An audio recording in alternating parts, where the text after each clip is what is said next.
AIIMS की ये report है, ये कह रहे हैं एम्स भी झूठा है, यही राजा हरिश्चंद्र है सब कुछ। और पूरी की पूरी कौरवों की सेना एक महिला के चरित्र हरण और चीर हरण सब कुछ पीछे लगी।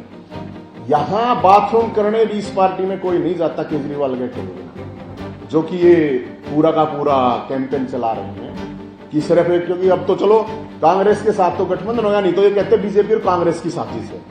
अब ये बीजेपी की साजिश बता रहे हैं। ये कहता अपने आप को हनुमान भगत हूं मैं। अरे हनुमान ने तो महिला के लिए लड़ाई लड़ी थी, ये कहेगा हनुमान भगत? अरे ये तो रावण भगत भी नहीं कह सकता अपने आप को, क्योंकि वो भी सीता के साथ मारपीट नहीं करी थी उसने, बंदगी बना दे। रावण का भी भगत नहीं हो सकता, रावण में तो अहंकार था सिर्फ, ये तो हर तरह से कच्चा आदमी है। मैं पार्टी में था भाई, सबसे पुराना आदमी हूं मैं, और पार्टी में सारी पता, आप लोगों को पता है, पता नहीं कितने कितने उल्टे काम होते हैं। ये मैं उस पे नहीं जा रहा, मैं इस चीज पे जा रहा हूं कि जो मारपीट हुई है, तो इस पार्टी के जो भी ये 5-10 आदमी हैं, इनका नार्को टेस्ट हो, इनकी संपत्ति की जांच हो, इनके कैरेक्टर की जांच हो, और सबसे पहले ये चीज करवाने के लिए मैं तैयार हूं।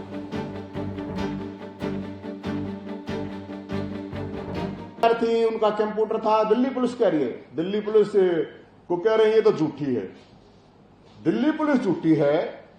एम्स की रिपोर्ट बता रही है कि हां ये इंजरी हुई है, कि मेरा तो वो है नहीं, शायद ये इसमें रिपोर्ट भी होगी वो, ताकि भाई मैंने तो कहानी एम्स की आप लोगों ने देखी होगी। एम्स ने जो रिपोर्ट दी है कि भाई हां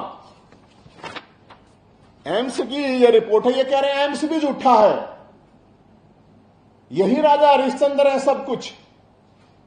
और पूरी की पूरी कौरवों की सेना एक महिला के चरित्र हरण और चीर हरण सब कुछ पीछे लगी।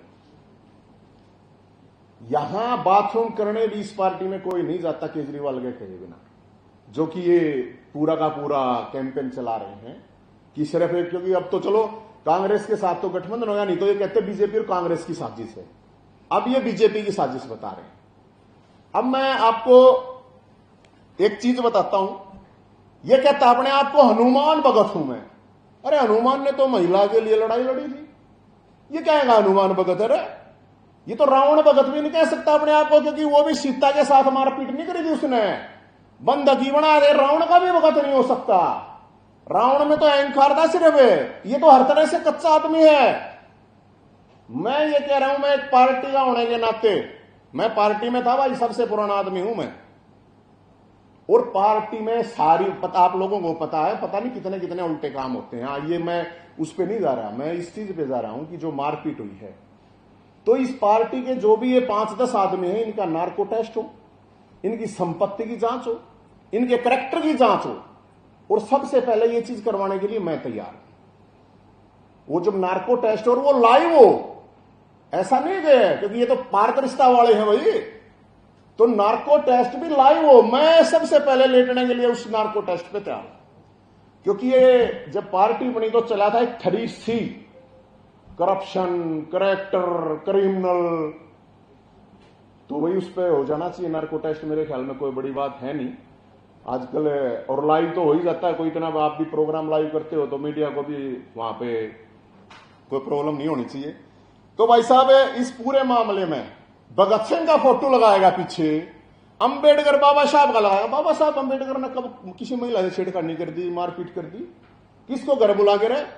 ये कायर मुख्यमंत्री है, कायर, क्योंकि कोई भी महिला के ऊपर इस तरह अटैक नहीं करेगा, किसी आदमी पे करवा लेता। और फिर कह रहे हैं कि पीटने के बाद ऐसे कैसे चल सकती है?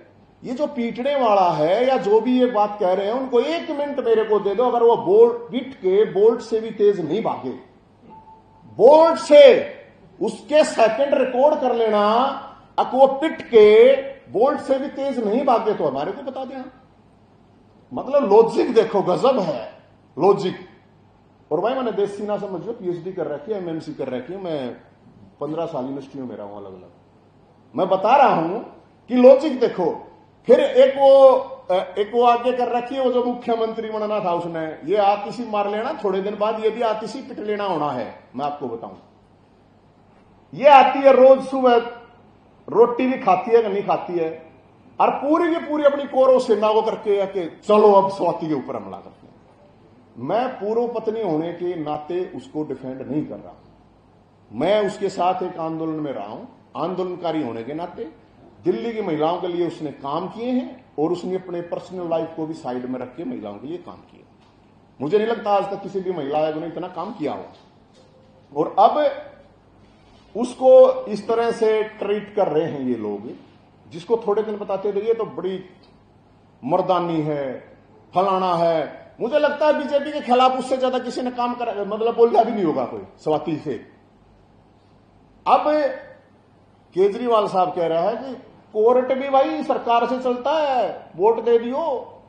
तो मैं यहां किसी के लिए वोट मांगने के लिए, वोट काटने के लिए नहीं आया हूं भाई। मेरे ऊपर 1 दर्जन केस है, हरियाणा में जाके पूछ लेना। और इस सरकार के खिलाफ 10 साल लगातार पूरी आम आदमी पार्टी ने मेरे जितने प्रोटेस्ट करे हों, मेरे जितने लठ खाए हों, या पूरी पार्टी के लोगों के ऊपर मेरे जितने केस हो जो सरकार न कर रही। चोरी चकारी के केस नहीं है, किसी महिला के साथ मारपीट का, छेड़खानी का केस नहीं है, किसी को दारू की दलाली का केस नहीं है, कोई और मतलब गड़बड़ घोटाले वाले नहीं है। तो भाई अब ये उसको डरा रहे हैं, मेरे को भी फोन पे धमकी दिलवा रहे हैं। अरे नरेंद्र मोदी से तो तगड़ा, ये खुद कहते हैं इससे तानाशाह तो प्रधानमंत्री नहीं, मैंने तो उसके खिलाफ प्रोटेस्ट करे हैं। गृह मंत्री को बताते हैं ये तो पता नहीं क्या है, मैंने तो गृह मंत्री गाड़ी आके खड़े होने वाले, केस है कोर्ट में। ये थोड़ी मैं वैसे बोल रहा हूं कि कहीं से फोटोशॉप कर लिया और कुछ कर लिया। मेरे तो तारीफ भुगत रहा हूं भाई। मैं तो बीजेपी के खिलाफ इन्होंने क्या किया है क्या नहीं किया है उसको मैं ये बता रहा हूं कि भाई पूरे के पूरे मामले की हाई कोर्ट से, सिटिंग जज से जांच पड़ताल होनी चाहिए। एक मैं जो आपको जानकारी दे रहा हूं, एक घटना और हुई थी ऐसे ही। मेरे पास तो 100 घटनाएं हैं, लेकिन वो घटनाएं किसी की बिना सहमति के मैं बता नहीं सकता। लेकिन एक घटना थी, और जिस घटना की रिपोर्ट हमारे एडवोकेट प्रशांत भूषण के पास शिकायत गई थी, योगेंद्र यादव जी को भी पता था, प्रोफेसर आनंद कुमार को भी पता था, और शायद कुमार विश्वास जी को भी पता था। और इन्होंने तो साथ काम किया है, सांस ही नहीं निकाल रहे भाई। ये तो विसल ब्लोअर है, ये तो किसी पार्टी में भी नहीं है। तो ये जो मामला है, ये जितना आप सोच रहे हो इतना नहीं है। ये बहुत बड़ा मामला है, बहुत गंभीर मामला है। और जिस पीए को सारे मीडिया वाले जानते हैं और मैं भी जानता हूं, जिस पीए ने ये किया है उसकी ये औकात नहीं है। ये सोच समझ के मुख्यमंत्री इसका पूरा मास्टरमाइंड है। आप उसको कंस को, उसको कायर को, उसको दुर्योधन को, उसकी कोई भी संज्ञा दे इसको। क्योंकि मैं, जो लोग हैं, बहुत से लोग कहेंगे कि नवीन जिंदाबाद आया, तो मैं बता देता हूं 2020 में पार्टी बहुत छोड़ के गए। इससे मैं छोड़ के गया था पार्टी, मैंने कभी किसी को कुछ इस बारे में छोड़ के गया ना गया क्या हुआ, हम नहीं किसी को कुछ, अपना चुपचाप जाएगा, हम तो चले गए, हमें कोई लेना देना नहीं था उस चीज का। 2023 अक्टूबर में पहली बार सुप्रीम कोर्ट ने एसवाईएल के मुद्दे पर डिसीजन दिया था, मैंने पहला प्रोटेस्ट इनके खिलाफ तब किया था।